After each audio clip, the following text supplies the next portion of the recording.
Dinayo pa sa coastal areas ng Barangay Bicol sa bayan ng San Fernando, Camarines Sur upang mabigyan ng wheelchair ang senior citizen na si Nanay Salvacion. Inabutan ng news team ang kanyang asawa na nakahiga lamang sa kanilang sala. Kwento ni Tatay Romeo, hindi pa lamang tumatagal ang pagkakastroke ng kanyang asawa, ngunit hindi na nito maigalaw ang kalahati ng kanyang katawan. Kang December 10. Neng tigdarami siya sa San Fernando, pag puli pagkabanggi kadto. Basta pag mata ko, inatake siya. Tapos ipigdalagan mi siyang alas 3 ning maaga ning Pizza J's sa BMC. Tapos pag abot duman, pig BP siya, no blood. Tapos na admit kami dumaning bali tulong simana. Kulang-kulang sambulan. Sakit talaga ang arog pa lang ganyan inaatake ang agom.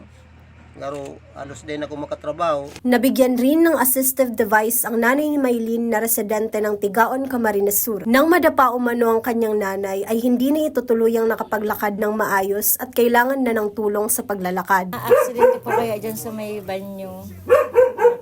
Pag labas niya ng banyo, natapilok.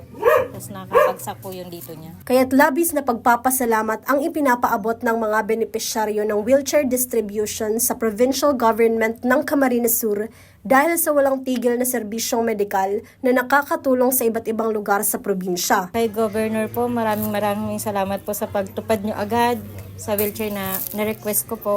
Salamat po pangmaray sa abang po nindo. Talaga pong nasasakitan naman ko kang pagparaaral sa agom. Talagang nakulang pasalamat ko po sa Indo Gabos na nag-igdi ka mo. Mismo ka mo ang nag-igdi. Salamat po sa Indo Gabos. Ngunyan, madadaradara ko naman siya dyan sa luwas, mapainitan. Kung niluluwas ko kaya ni Jam, pagsasagat ko igdi, masakit. Malaking tulong umano ang naturang assistive device lalo't may kamahalan rin ang naturang kagamitan para sa kanilang kaginhawaan. Jem Garcia, CSN.